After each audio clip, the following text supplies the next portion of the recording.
Y ahora vamos con la palabra que le he pedido al Señor que no sea el sermón de la montaña.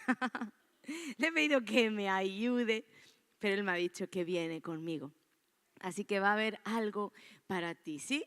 Y vamos a leer una historia que es súper conocida y a veces el peligro es esto, que las historias tan súper conocidas encierran verdades tremendas que nosotros pasamos por alto. ¿Por qué? Porque nos conocemos la historia también, que uno puede decir, bueno, me la sé de memoria, y le pierde el interés. Y Dios me habló en esta semana con esta historia. Te la quiero leer en la Nueva Traducción Viviente, Lucas 18, los versículos del 1 al 8. Vamos a leerlo juntos.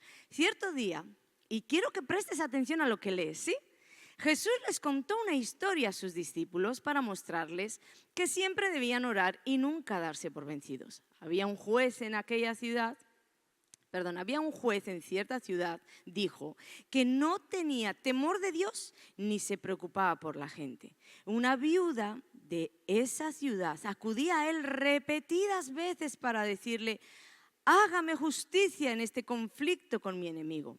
Durante un tiempo el juez no le hizo caso hasta que finalmente se dijo a sí mismo, no temo a Dios ni me importa la gente, pero esta mujer me está volviendo loco. Me ocuparé de que reciba justicia porque me está agotando con sus constantes peticiones. Entonces el Señor dijo, aprendan una lección de este juez injusto. Si hasta él dio un veredicto justo al final, ¿acaso no creen que Dios hará justicia a su pueblo escogido que clama a él día y noche?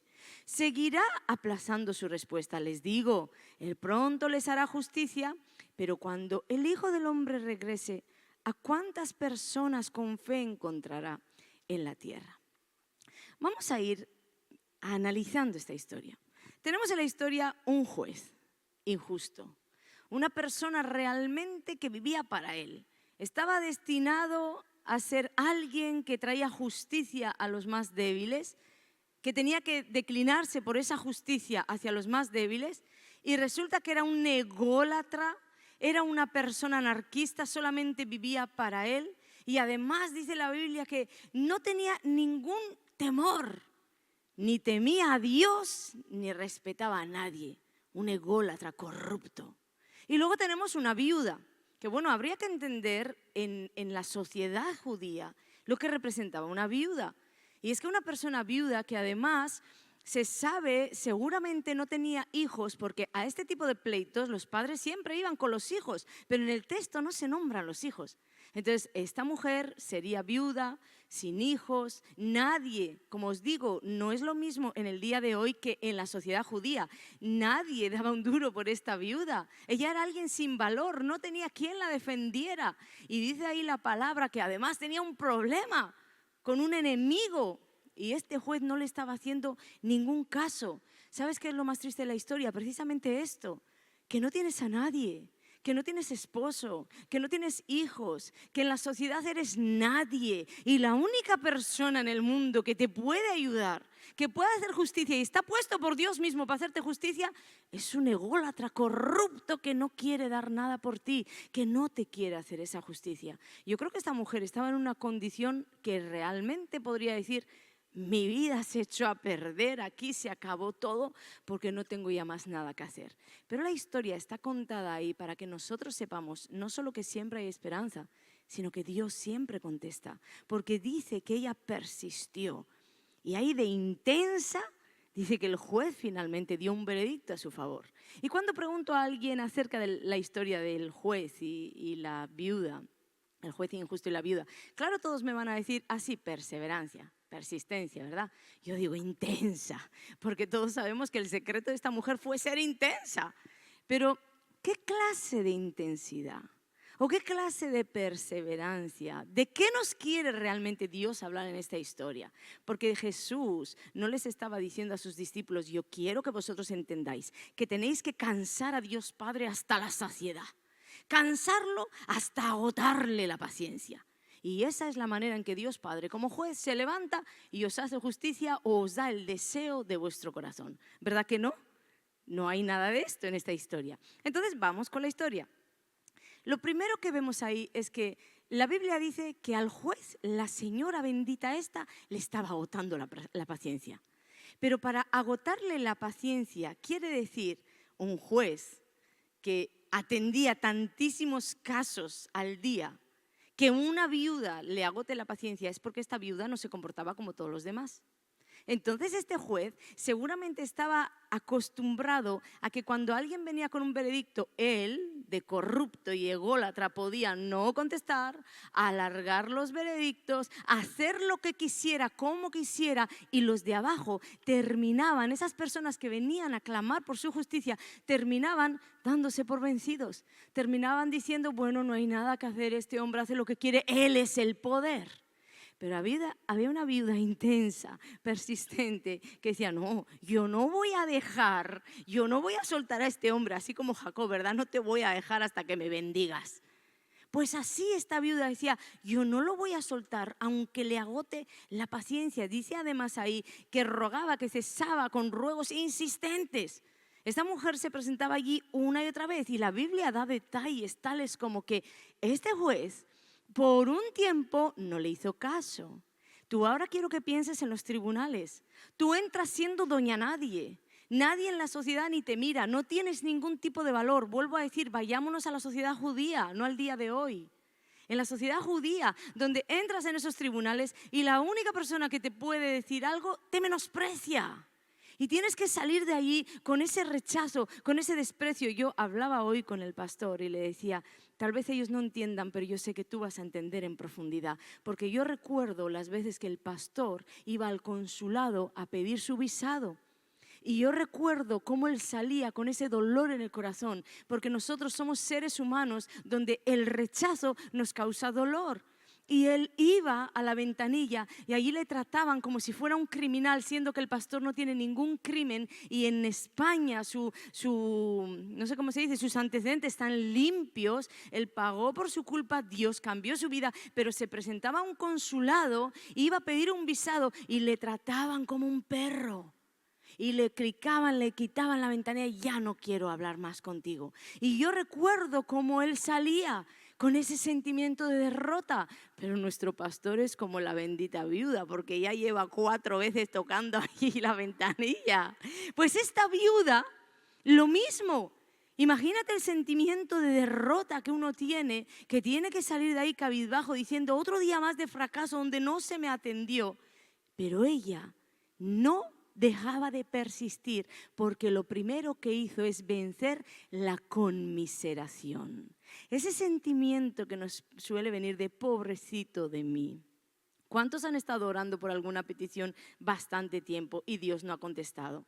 ¿Sabes qué te suele venir al espíritu? Conmiseración. Pobrecito de ti, pobrecita de ti. Dios no te contesta. Y tal vez la voz no es tan así, pero es tan sutil que se embriaga dentro de ti y terminas diciendo, pobrecita de mí, pobrecito, es verdad. Muchas de las personas que me dicen, pues no, porque yo he persistido en la oración y he estado ahí fiel y constante y a mí Dios no me contestó. Mira, ellas mismas están hablando de su error. Porque si están haciendo estas declaraciones, están diciendo que se dieron por vencidos. Porque dicen, Dios no contestó, pero todavía siguen vivos. Entonces Dios podía haber contestado, pero ellos se dieron por vencidos. Y esta conmiseración es peligrosa, porque te suele hacer tomar caminos equivocados. La Biblia dice que la esperanza es tormento al corazón. La esperanza, que se demora. Vamos a buscarlo en el versículo. Dice en Proverbios 13:12, dice, la esperanza que se demora es tormento al corazón. Me gusta este versículo, lo que pasa que sería otra enseñanza, porque no es la fe que se demora, es la esperanza. Ay, yo espero tal cosa y se está demorando esa cosa. Y la misma Biblia dice, la esperanza que se demora es tormento al corazón. Y esto es un peligro, vivir en esperanza y no vivir en fe.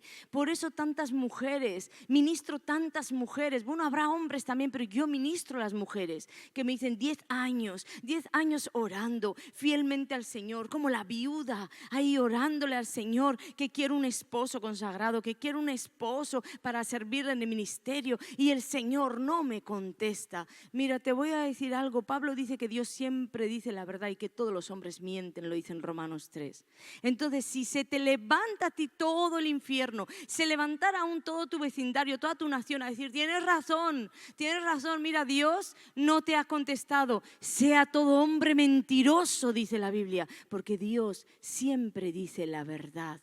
Entonces, algo estará fallando ahí. Y estas personas que en esa esperanza no obtuvieron en el tiempo que querían lo que quisieron, terminan errando sus caminos y por eso terminamos en consejería, porque se casaron con quien no era y ahora su vida está destruida. Entonces, en verdad, es mejor hacer caso a Dios, siempre hacerle caso al Señor, porque Él dice que aunque todo el mundo miente, Dios siempre dice la verdad. Romanos 3, versículo 4. Cuando tú no te das por vencido, escúchame, cuando no te das por vencido, siempre hay una respuesta. Ojo aquí, cuando no te das por vencido, siempre hay una respuesta, aunque esa respuesta sea un cambio en tu misma oración. Lo digo ¿por qué? Porque lo primero que puede suceder o de por qué razones Dios a veces tarda en contestarnos. La primera está en esto, en que la naturaleza de nuestras oraciones no es la naturaleza de las cosas que Dios te quiere dar o de las peticiones que Dios haría. La naturaleza de tus oraciones. Vas a apuntarlo ahí como la primera, ¿sí? Fíjate que esta viuda dice que estaba delante del juez ese injusto, de noche y de día, y andaba esta señora, de noche y de día no, pero andaba ahí de tanto en tanto, ella insistía. Pero dice algo tremendo, porque ella no desistía, no abandonaba, ¿hasta qué? Hasta que el juez le hiciera justicia. Pero eso le decía, hágame usted justicia contra este enemigo. Hágame justicia, con lo que la petición que ella estaba levantando era justa. Y esto es algo que nosotros tenemos que tener bien entendido. Tú no puedes pedirle a Dios cualquier cosa. Santiago dice que pedimos y no recibimos porque pedimos mal. ¿Para qué? Para gastar en nuestros deleites y no en los deleites de Dios. Entonces tú tienes que tener claro. Me gusta este pasaje de por qué el Señor dejó ahí esto de que este juez ni temía a Dios ni respetaba a hombre. Porque cuando dice que la mujer estaba pidiendo, hazme justicia, probablemente en aquel tiempo en Israel, esta mujer le estaba pidiendo a este juez hacerle justicia conforme a alguna ley que había, tal vez de los esclavos o de las tierras, alguna ley que Dios había colocado. Y la mujer sabía que por derecho, por ser hija de Dios, eso era para ella. Pero nos anota ahí el escritor, este juez ni temía a Dios ni respetaba a hombre. Entonces, lo primero que vemos es que tu petición tiene que estar alineada al corazón de Dios. ¿Por qué Dios muchas veces demora nuestras respuestas? Porque nosotros tenemos oraciones o peticiones que nada tienen que ver con el deseo del corazón de Dios, sino que están más alineadas al deseo de nuestro corazón que al deseo del corazón de Dios. Entonces el Señor, por no decirte un no rotundo, lo que hace es alarga la respuesta. Yo soy especialista en esto, te puedo dar un máster, ¿sí? Un máster en manipulación de oraciones. Yo recuerdo que le decía a mi hijo Orchi era pequeñito y dormíamos juntos en aquel entonces, y yo le decía, hijo, Dios contesta a los niños, así que pide un marido para mí. Lo digo delante de Dios. Un marido para mí y un padre para ti. Eso es justicia. Y eso es lo que necesitamos. ¿No necesitas un padre? Pues yo le comía la cabeza y todas las noches, venga, pide. Y obligaba al niño a pedir a Dios, porque yo pensaba que la oración de él iba a contestarla a Dios mejor. Yo en manipulación os he dicho que tenía un máster como ninguna. ¿Qué pasa?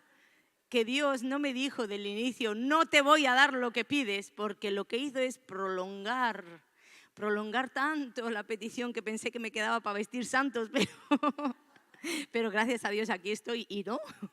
Pero en ese tiempo en el que Él prolongó esa petición, Dios comenzó a trabajarme, a transformarme, a revelarme, a mostrarme que yo estaba manipulando a mi hijo, a mostrarme que estaba intentando manipularle a él. Y en ese camino, yo sola, comencé a alinear mi corazón a Dios. Entonces muchas veces es necesario que entre el tiempo que tú le pides y el tiempo que llegue la respuesta haya tiempo. Tiempo, por eso se extienden. Otra de las cosas son las batallas espirituales. Siempre os digo que no tenemos la conciencia real de lo que es el mundo espiritual en medio de este mundo. Pero la Biblia habla de todo eso. La Biblia habla de que Dios tiene que enviar ángeles a intervenir en nuestros asuntos. Pero ¿cómo así? Mira, vamos a leer ahí. En Hebreos 1, el versículo 14 dice, porque los ángeles son solamente espíritus que sirven a Dios y Él los envía para ayudar a toda la gente que Dios habrá de salvar. ¿Qué dice ahí? Que los ángeles son espíritus que hacen ¿qué? Un espíritu no se ve, pero dice que Dios los envía. ¿A dónde los envía? A tus asuntos y a los míos. A tus batallas y a las mías. A cuando hay conflictos en la tierra, Dios da una orden. Los salmos también dice que están al servicio, son ministros, al servicio de lo que Dios diga. Dios da la orden y dice, corre para aquella casa porque está sucediendo esto y esto. Hay testimonios tremendos de ángeles que han salvado niños que iban a caer, testimonios tremendos. Y de alguna manera Dios incluso permitió que se hicieran visibles. Tenemos la historia de Daniel 10, donde la Biblia dice claramente que Daniel estaba ahí en ayuno, en oración, clamándole a Dios, y cuando el ángel vino a darle un anuncio, no dice quién era el ángel, pero se cree que era Gabriel, porque ya en anteriores ocasiones se le había aparecido. Gabriel, vamos a suponer que era Gabriel, ¿sí? Gabriel le dice a Daniel, Daniel, he tenido que pedir ayuda, me ha tenido que venir a ayudar el ángel Miguel, porque se nos ha opuesto para la petición que Dios te había ya concedido desde el primer día que dispusiste tu corazón a escucharle, a humillarte delante de Dios. Dios dice que te escucha desde el primer día, pero una batalla tan grande que Gabriel tuvo que pedir ayuda a Miguel, y los dos pelearon contra el príncipe de Persia. Pero ojo aquí, no hay pelea entre un ángel y un humano. El príncipe de Persia no está hablando del príncipe humano de Persia. Está hablando de un principado. Las regiones, las naciones tienen principados, y este principado de Persia está para hacerle la guerra a los hijos de Dios, está para obstruir todas aquellas respuestas que Dios tiene para ti. Él está para obstruir. ¿Y qué pasa? Que si vivimos libremente, alegremente, pues muchas de las peticiones que tenía te enterarás en el cielo que las tenía, porque no te enterarás, porque no llegarán a la tierra. Entonces Dios, sabiendo todo esto, dice, no, yo te necesito ahí, en el tribunal del cielo, como un Moisés con las manos levantadas. ¿Cuántos recuerdan esa historia? Moisés alzaba sus manos y la batalla no era solamente física donde Josué estaba peleando, había una batalla en el mundo espiritual. No tendría ninguna lógica, sino que cuando Moisés bajaba las manos, no había ni un arma, ni una flecha, ni una espada en Moisés, bajaba las manos, Israel comenzaba a perder la guerra. Entonces había un ámbito natural y un ámbito espiritual, y nosotros sabemos muy poco del ámbito espiritual. Entonces no nos metemos, pero hay ciertas oraciones que no van a ser contestadas si no son en guerras, en batallas que vas a tener que librar incluso con ayunos. Si no, no te va a contestar Dios. No estoy hablando de que Dios te va a amar más, te va a amar menos. Yo misma confesé una vez que no soy mujer de mucho ayuno, ¿verdad? Pero no estoy hablando de esto, no estoy hablando de la pasión que tengo por Dios, de qué maneras yo hablo todo el día con Él. Estoy hablando de meternos en guerras espirituales que tienen que traer respuestas. Ese hijo que se te fue a las drogas y que está ahí perdido y que está medio muerto y ahora te enteraste que además tiene SIDA, métete en una batalla, porque hay un príncipe de Persia que te está haciendo la guerra, porque ese hijo no nació para ser un corrupto. Ese hijo no nació para darle la gloria al infierno. Entonces métete ahí en guerra contra ese principado.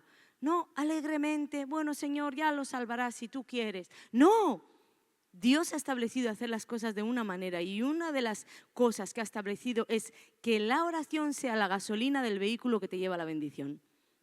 Quédate con eso. Tu oración es la gasolina que lleva el vehículo a tu bendición. Si no hay oración, no hay gasolina, no hay bendición.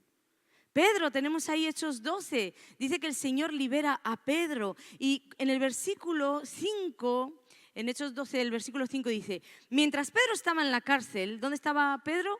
En la cárcel, preso, como nosotros podemos estar en alguna prisión. Dice, los miembros de la iglesia oraban a Dios por él en todo momento.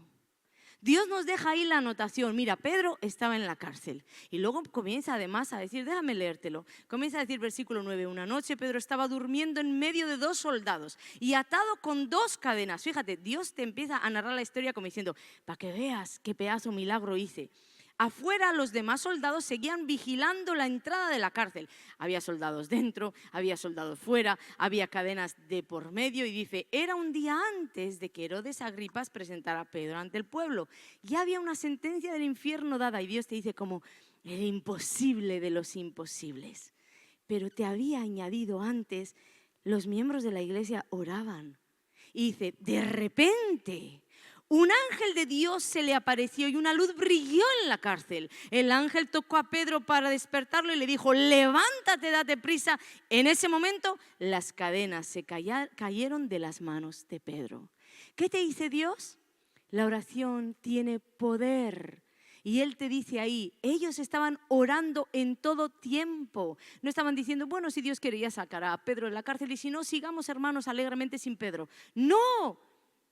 La oración tiene poder y ese es el enfoque que Jesús le estaba dando en esta historia de la viuda y el juez injusto. Ora constantemente, ora. Otra de las cosas por las que se puede demorar la respuesta es porque Dios no va a contestar como tú esperas.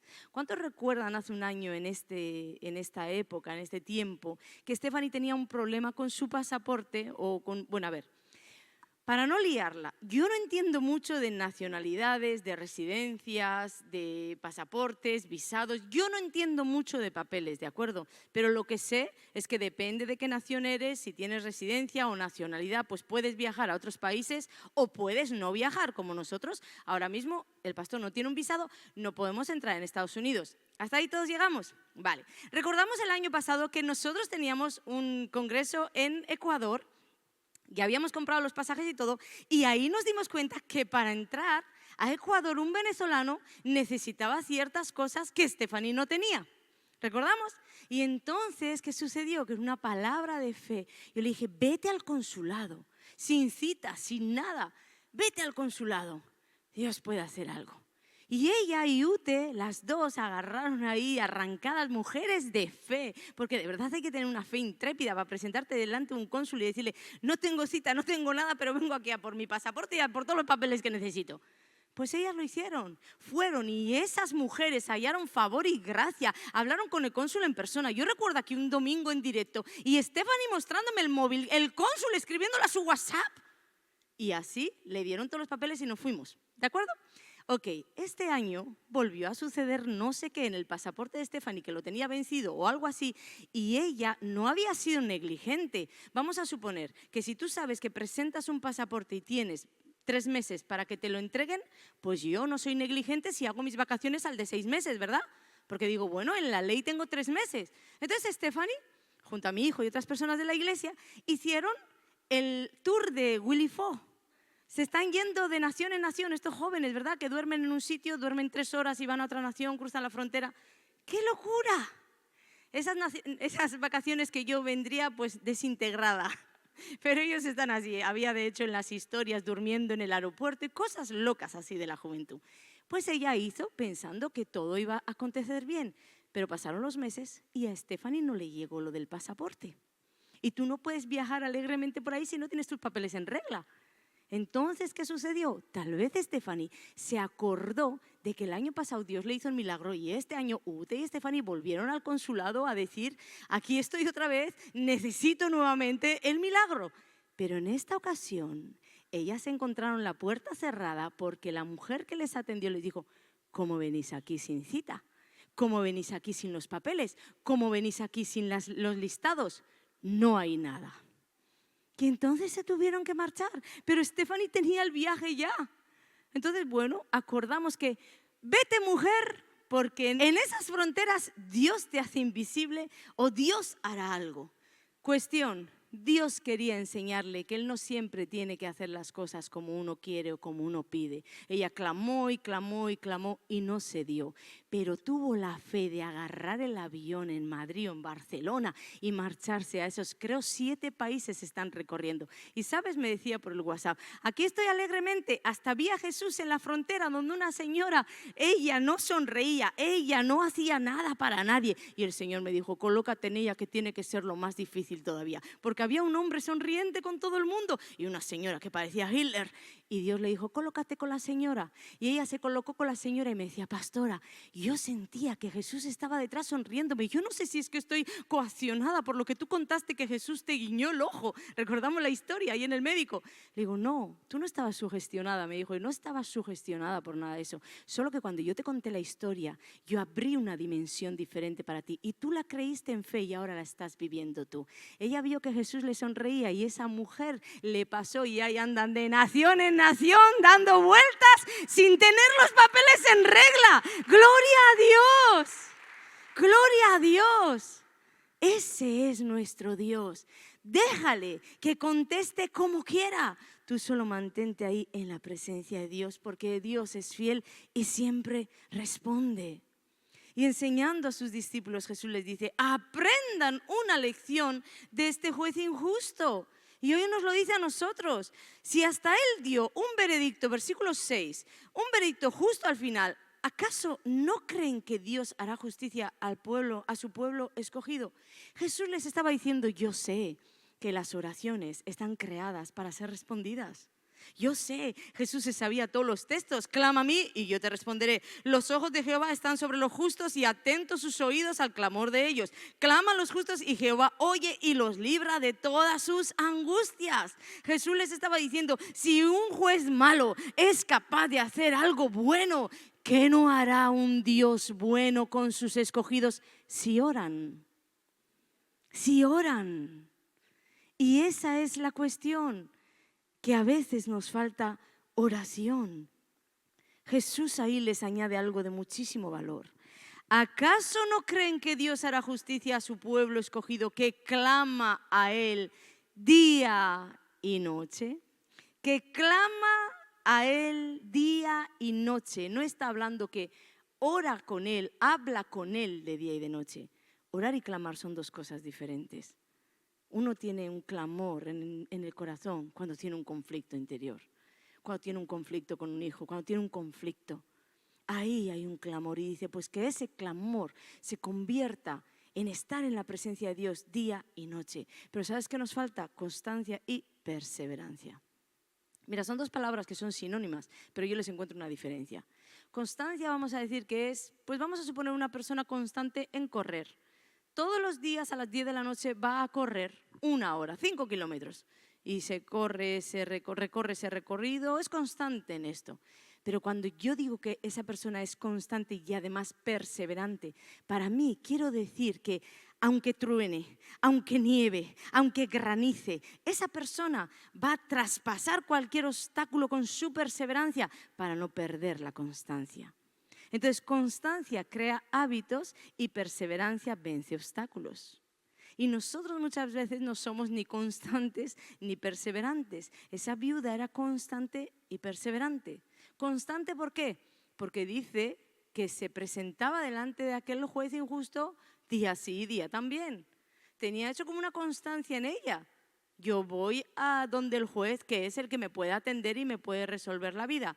Y era perseverante porque a pesar de salir de ese lugar donde cualquiera diría, no vuelvo más, qué rechazo todo lo que me están haciendo, ella perseveraba por encima de la conmiseración, por encima de la burla de los demás, por encima de ella perseveraba. La vida de esta viuda giraba alrededor de una cosa: hasta que usted, juez, no me haga justicia de mi adversario, yo no me voy a detener.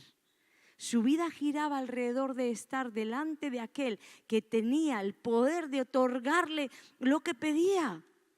Eso es constancia. Pero como te he dicho antes, ella tenía clamor.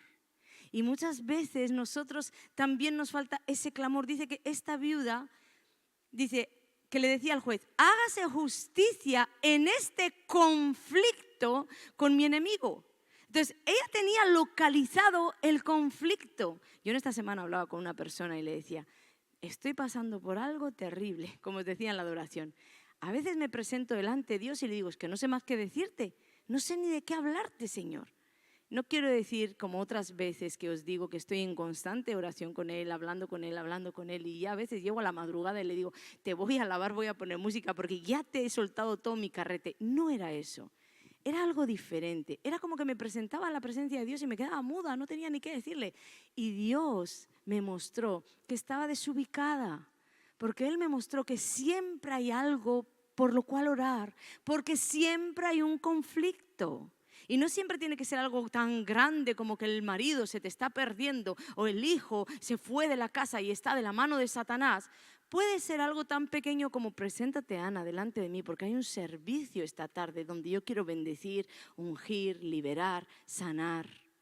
Y a veces nos desubicamos, nos desenfocamos de las cosas y ya no tenemos una vida en servicio a Dios y a los demás, sino que una vida egoísta para nosotros mismos, al punto que yo llegaba a la presencia de Dios y decía, pues no sé ni qué decirte, la verdad. Es que no sé ni qué decirte, Señor. Bueno, que sepáis que a la persona que se lo conté me decía, es un alivio que me digas tú esto, porque probablemente lo has vivido. Pues mira, ponte metas, ponte metas. Si tú dices, yo es que me presento delante de Dios y no sé ni qué decirle, ya tienes un conflicto en tu interior. Pero Señor, ¿cómo va a ser que yo no tenga nada que decirte? Si tú dices que ores sin cesar, algo hay en mi interior que no va bien. Empieza por ahí. Preséntate de día y de noche, preséntate en su presencia hasta resolver ese conflicto. Tú me vas a hacer justicia hazme justicia de mi adversario. Preséntate con ese hijo, cosas mayores, ¿verdad? Con ese hijo en las drogas. Preséntate con esa mujer que te dice, me voy de la casa, me encontré un amante. Preséntate delante del tribunal del cielo, porque estas sí son cosas justas. Y te digo por qué, porque la sangre de Cristo ha pagado por todos esos pecados y por deshacer las obras del infierno. Entonces tú tienes la garantía de que esas oraciones van a ser contestadas. Preséntate, Señor, hazme justicia de este adversario que ha venido a llevarse mis hijos. Hazme justicia de este devorador que ha venido a llevarse mi economía. Hazme justicia de este azote del infierno, de esta iniquidad que ha venido a llevarse mi salud, a llevarse mis ganancias. Hazme justicia. ¿Y de qué manera? De noche y de día. Y si tú quieres que Dios conteste tu oración, entonces preséntale primero una oración. La Biblia dice que la respuesta a todo en nuestra vida es la oración. El apóstol Pablo escribe en Filipenses 4:6, por nada estéis afanosos, sino sean conocidas vuestras peticiones delante de Dios en toda oración y ruego con acción de gracias. Es lo que te decía antes. Ahí el apóstol Pablo te está diciendo, en la adoración nos compartía, que te estaba diciendo, ¿estás afanado por algo? ¿Estás preocupado por algo? Bueno, preséntalo delante de Dios. Vete a ese tribunal donde no hay un juez injusto, hay un juez justo. Vete y luego, antes de salir, dale las gracias anticipadas. ¿Por qué? Porque sabes que tienes audiencia con el juez del cielo. Sabes que te escuchó y sabes que te va a responder. Entonces, vete, sal y dale las gracias. Pero no, nos afanamos y nos preocupamos porque muchos en el interior creemos realmente que no funciona la oración o realmente no le damos el valor que la oración tiene. ¿Cuántos a esto pueden ser sinceros y decir, es verdad? Si yo supiera, tuviera ministrado en mi interior que la oración funciona, yo no correría a mi mejor amiga, a mi mejor amigo a levantar el teléfono y contarle todo el problema que he tenido. Yo no correría detrás de una consejería, ay, por favor, aquel consejero que creo que es el que tiene la unción, aquel consejero que me atienda, por favor. Yo no recorrería medio mundo como recorren algunos detrás de un ministerio y de otro, que está bien porque Dios los usa, pero está bien siempre y cuando no los pongan como prioridad. La prioridad es Dios y a Dios lo vas a encontrar en oración. Entonces, en verdad, hacemos todas estas cosas porque no le damos el valor real. Jesús nos dijo, busca primeramente el reino de Dios y su justicia y todas estas cosas os serán añadidas. Él nos estaba diciendo, vete primero a orar. No cambies tus prioridades. Está bien que vayas a las consejerías, si no, no estarían. Está bien que leas libros, Si no, Dios no lo permitiría. Todo está bien y bendice. Está bien que vayas detrás de una persona que Dios ha ungido y la está usando con milagros, señales, maravillas. Claro que está bien, siempre y cuando no cambies tu prioridad. Una prioridad es la importancia que le das a algo. Y si tú no oras, es que no le estás dando la prioridad a la oración. Los cristianos de verdad que descuidamos la oración es porque hemos invertido prioridades. Muchos creyentes dicen, es que yo no tengo pastora, realmente no tengo tiempo para orar. Depende de cómo veo a la persona, si tiene la apertura de escucharme o no. Yo no voy a perder el tiempo, pero si veo que hay una mínima fisura por la que ella me va a escuchar, siempre le digo, pero tienes tiempo para cocinar, tienes tiempo para salir a tomar un café, tienes tiempo para el deporte, tienes tiempo para el cine, tienes tiempo para la playa, pero no tienes tiempo para orar. ¿No será que has cambiado tu prioridad? Y cuando realmente esa persona es enseñable, ahí en el momento el Espíritu Santo la convence de pecado, justicia y juicio, y un quebranto viene a su ser y dice, es verdad, he puesto a Dios en el último lugar, por eso nunca tengo tiempo para Él. Pero en el primer lugar de la lista tienen sus negocios, su cartera, sus cuentas corrientes, su ocio. No, yo no puedo dejar el deporte. ¿Y qué va a ser de este cuerpo? ¿Y qué va a ser de tu hombre interior si dejas la oración? Entonces, un cambio en las prioridades. Dios está, pero está al final de sus listas. Y mira, que toda la humanidad le dé la espalda a Dios, pues es muy triste, ¿verdad? Pero que le den la espalda a Dios sus propios hijos, eso es más triste todavía. Cambia tus prioridades. Y para finalizar la historia, Jesús hace esta pregunta a sus discípulos. Versículo 8. Pero cuando el Hijo del Hombre regrese, ¿a cuántas personas con fe encontrará en la tierra? ¿Sabes? Jesús era omnisciente. No les estaba haciendo esta pregunta para decir, bueno, ¿será que cuando yo venga en la segunda venida, ¿será que va a haber creyentes en la tierra? No. Estaba como que cuestionando la actitud de los seres humanos. Bueno, ¿y vosotros vais a tener la misma actitud que la viuda? ¿Vais a estar ahí perseverando? ¿Vais a ser constantes? ¿O realmente os vais a dejar llevar? Y Dios entonces no encontrará fe en la tierra. Jesús, cuando vuelva, no encontrará fe en la tierra, porque Jesús de alguna manera liga la perseverancia a la fe. Entonces les estaba diciendo, mira, el problema aquí no es Dios, porque Dios siempre está en su lugar. Dios tiene muy clara que su responsabilidad es defender y cuidar a los más débiles, a sus hijos, a sus protegidos. Pero la responsabilidad del hombre es confiar, perseverar, tener constancia. Y Él les estaba haciendo esta pregunta, como desafiándoles, ¿será que cuando yo vengo en la segunda venida, yo encuentro algo de esto en la tierra?